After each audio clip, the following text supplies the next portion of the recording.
Hello friends, welcome to the class of chemistry.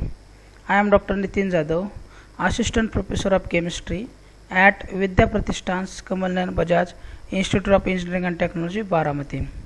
Today we are going to talk about the chapter number 1, Water Technology, from the Engineering Chemistry syllabus affiliated to Savitribai Phule, Pune University, Pune. So in the chapter number 1, first of all we are going to talk about the sources of water. Then we are going to talk about the type of impurities present in the water. Then we will discuss the hardness of water, definition of hardness of water. Then we are going to discuss the type of hardness of water. So let us start with the sources of water. As we know, there are different sources of water. Generally water is occurred or water can be obtained from three different sources, major sources. That is, first one is the surface water or groundwater. So whatever the water in pond, river or water flowing on the ground, this is nothing but it is the surface water or groundwater. The second source of water is underground water. So the underground water is nothing but the water from the bore well, water from the well. The water is deep inside the earth is nothing but the underground water. And third source of water is the rainwater. So water coming from the rain is nothing but it is the rainwater. So these are the three different sources of water. So my dear friend, after that we have to discuss about the type of impurities present in water. So first let us understand why impurities are present in water.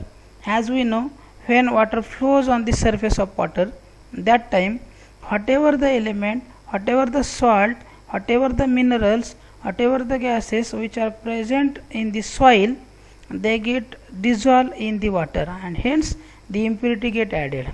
If water present is in underground, deep inside the, you can say, the earth crust, then whatever the element, whatever the minerals, whatever the ions which are present deep inside the earth crust, they get solubilized in the water, and in this way water becomes impure. So impurity is getting added.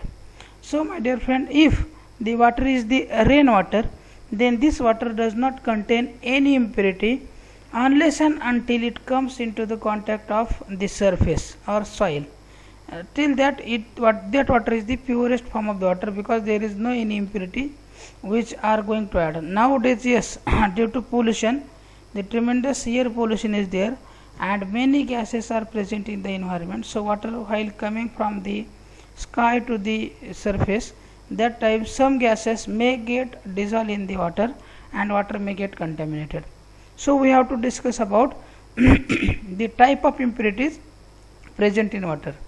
So as we know, there are two major impurities which are present in water, or the impurities present in the water will be classified into two major groups. The first one is insoluble impurity and the second one is the soluble impurity. Insoluble impurity means the impurity does not get solubilized in water, it remains as it is, so it remains in the colloidal form. And the soluble impurity means the impurity get dissolves in the water. So these are called as soluble impurity. So let us discuss one by one. The first one is the insoluble impurities. Again, this insoluble impurity is classified into two major groups. The first one is the colloidal impurity. As we know, the colloidal impurity is nothing but the impurity having the particle size between 10 angstrom to 1000 angstrom. So now there will be a big question in our mind, why about 10 angstrom? My dear friend, below 10 angstrom, if this particle size is below 10 angstrom, the impurity gets soluble, and hence this type of impurities are called as soluble impurity.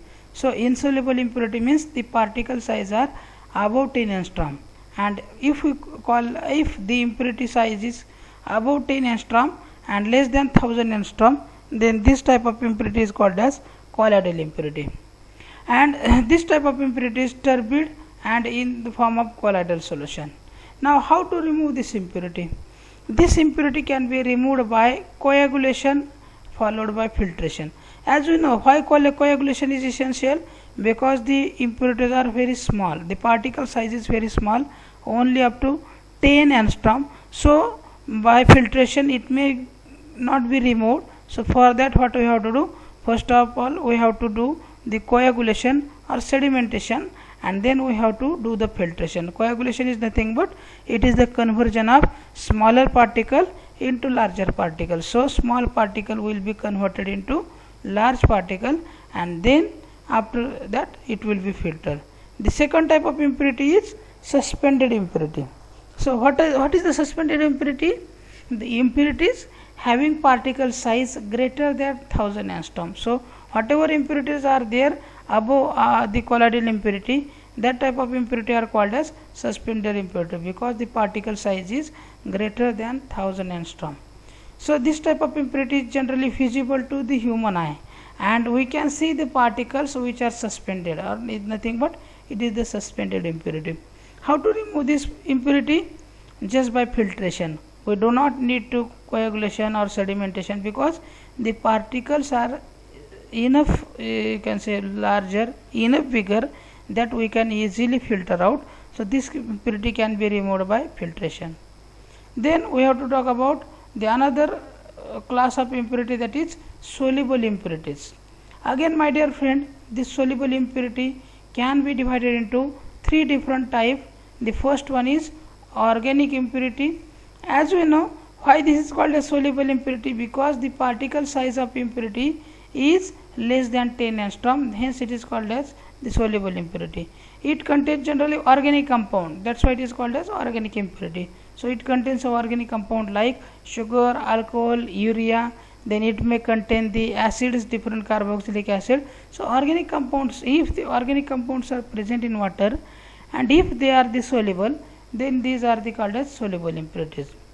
The next one is inorganic impurity. Again, why this is called as soluble impurity?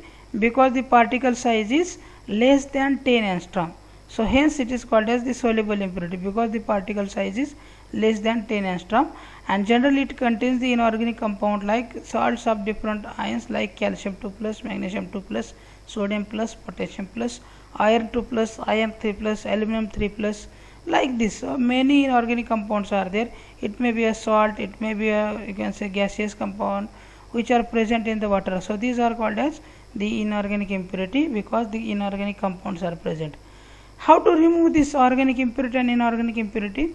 The organic impurity as well as inorganic impurity both can be removed by two different methods. One is called as internal treatment method, and other is called as external treatment method. What is internal treatment method? In this method we can add certain chemicals in the water. These chemicals going to form a bond with the impurity. The precipitation formation takes place, and by filtration we can remove the impurity. So my dear friend, that means the impurity is solubilized, it gets soluble, it is dissolved form. We cannot easily remove by the filtration. What we are going to do? We are going to add certain chemicals. These chemicals are going to form a precipitate with the impurity, and now this precipitate we can filter out. The second method is the external treatment method, in which we use certain different technique, that is different instruments, and by using this instrument we are going to remove the impurity. In this chapter we are going to discuss in detail about 5 different type of techniques. So don't worry about this. What are the external methods, that we are going to discuss in the next point. The internal treatment method, initially it was in your syllabus, but now it has been removed. So you don't need to worry about this, the internal treatment method, because we don't need to study this internal treatment method in this syllabus. So next point is another class of soluble impurity, third type of soluble impurity, that is biological impurity. So again it is a soluble impurity, so that the impurity size is less than 10 angstrom. And what is the biological impurity? The biological impurity generally it is of bacteria, fungi, algae, or all other small aquatic animals. So these are nothing but these are the biological impurity. How to remove this? By the sterilization, and after sterilization by filtration. So you know the sterilization process. We generally heat in autoclave, and the sterilization takes place. Then this water can be filtered, and we get the pure form of the water. Then the next point is what is actually the hardness of water. So as we know, generally the water contains various soluble and insoluble impurities. As we know, when water comes in contact with the soil, once water comes in contact with the earth, ground, the different salts they get solubilized in the water. So the water contains different soluble and insoluble impurities of different salts. So the salts of sodium and potassium, these are not much problematic, but it contains different heavy element like calcium 2 plus, magnesium 2 plus, and this creates a problem. So the water contains the many salts. It may contain sodium salt, it may contain salt of sodium, it may contain salt of potassium, salt of calcium, magnesium, salt of iron, salt of lithium, salt of aluminum, salt of copper, salt of magnesium, salt of titanium, salt of strontium, salt of barium. So many compounds contain. All compounds are not problematic, but certain compounds, the heavy elements, which creates a problem in the water. So whatever these total salts are there present in water, this is called as TDS. So what is TDS? TDS is nothing but it is total dissolved salt present in the water. So either it is the sodium salt, potassium salt, calcium salt, magnesium salt, iron salt, aluminum salt, copper salt, all the salts are called as TDS. It is nothing but total dissolved salt.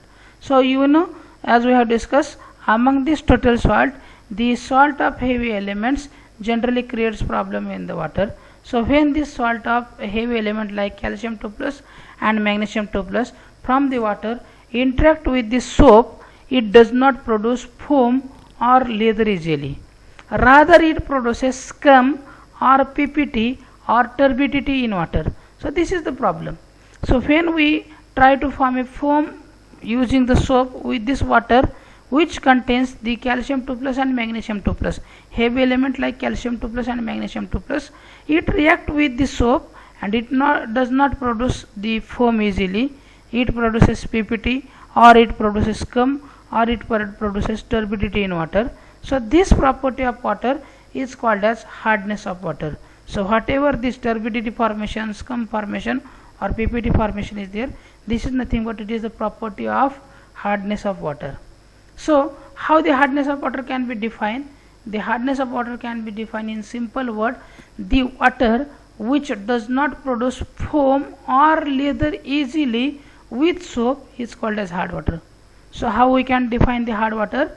Hard water can be defined as the water which does not produce the foam or leather easily with soap is called as hard water.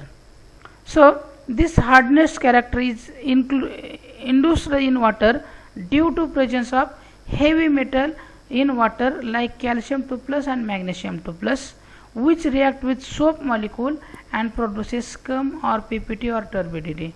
So question is, why this character, hardness character induced in the water? This induces due to the presence of heavy element like calcium 2 plus and magnesium 2 plus in water. If the calcium 2 plus and magnesium 2 plus is present in the water, this will produce hardness to the water sample.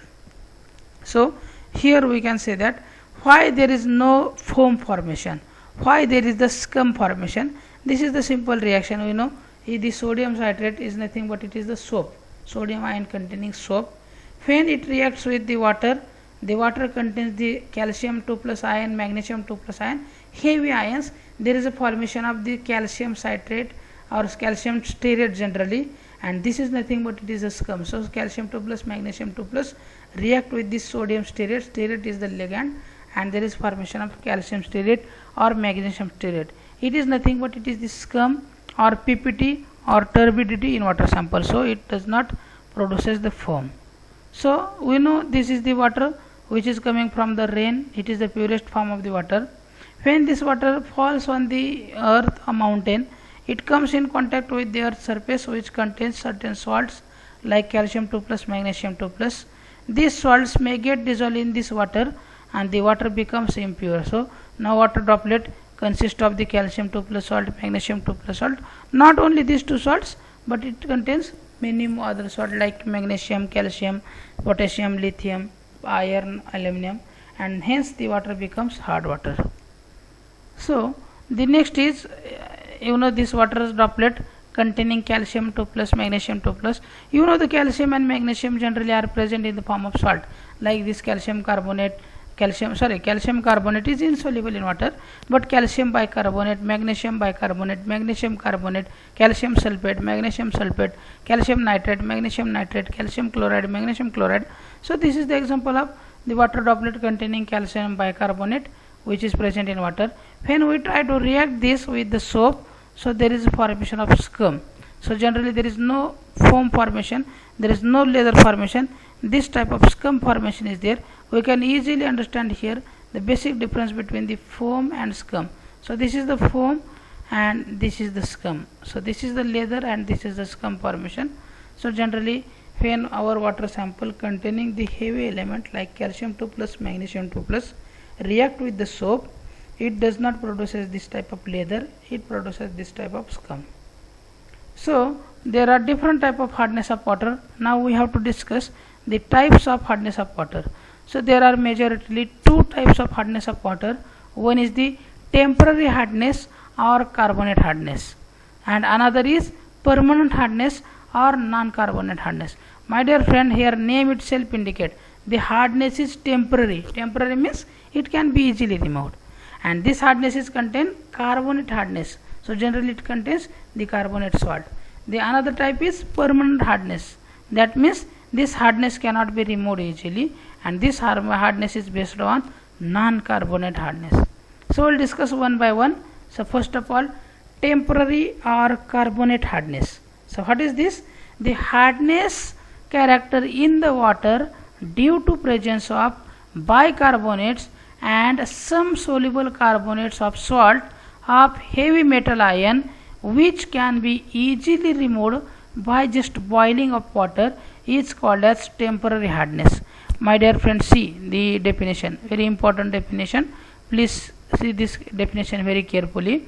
The definition is that it is the hardness character of the water which is produced due to presence of bicarbonate, all bicarbonate, it may be calcium bicarbonate, magnesium bicarbonate, and some soluble carbonate. Intentionally we have put the word some soluble, that means the some carbonates are insoluble, some carbonates are soluble. For example, the calcium carbonate is insoluble, but magnesium carbonate is soluble.